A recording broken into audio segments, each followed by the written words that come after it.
Shalom, perkenalkan nama saya Regina Nabaminewi. Saya mahasiswa Prodi Pariwisata 2B.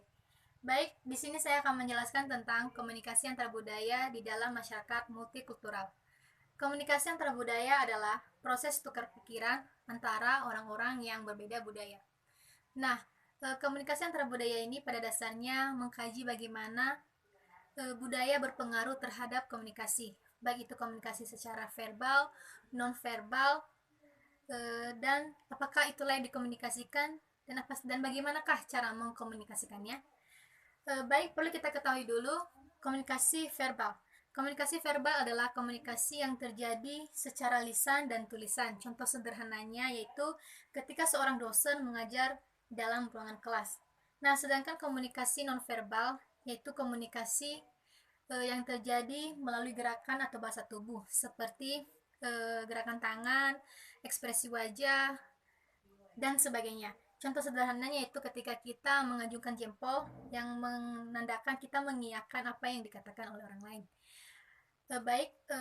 Komunikasi antar budaya dalam masyarakat multikultural ini sering disebut dengan komunikasi etnis. Nah, hal ini terjadi ketika eh, terjadi perpindahan atau migrasi dari tempat yang berbeda etnis.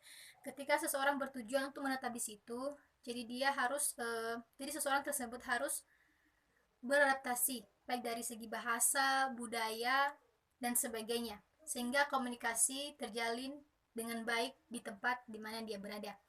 Nah, tujuan dari komunikasi ini ada beberapa. Yang pertama, memahami perbedaan budaya yang mempengaruhi praktik komunikasi, eh, membantu mengatasi masalah-masalah dalam komunikasi, membentuk meningkatkan keterampilan verbal dan non verbal dalam komunikasi, dan yang terakhir menjadikan kita mampu berkomunikasi secara efektif. Setiap budaya yang berbeda memiliki sistem yang berbeda. Oleh karena itu, memahami cara berkomunikasi yang baik itu sangatlah penting untuk menciptakan komunikasi antar budaya yang berkompeten. Cara berkomunikasi tidaklah lepas dari bahasa, aturan, dan norma-norma yang dimiliki oleh masing-masing individu.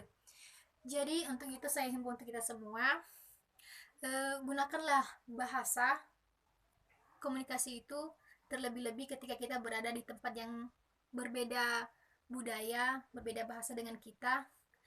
Ada banyak kita beradaptasi karena sehingga hal tersebut membuat tidak terjadi konflik antara kita dengan orang yang berbeda budaya dengan kita. Jadi sekian yang bisa saya sampaikan. Semoga video ini dapat bermanfaat untuk kita semua, terlebih-lebih dalam mata kuliah komunikasi antar budaya yang dibimbing oleh Miss Agnes Hutahian. Terima kasih. Shalom.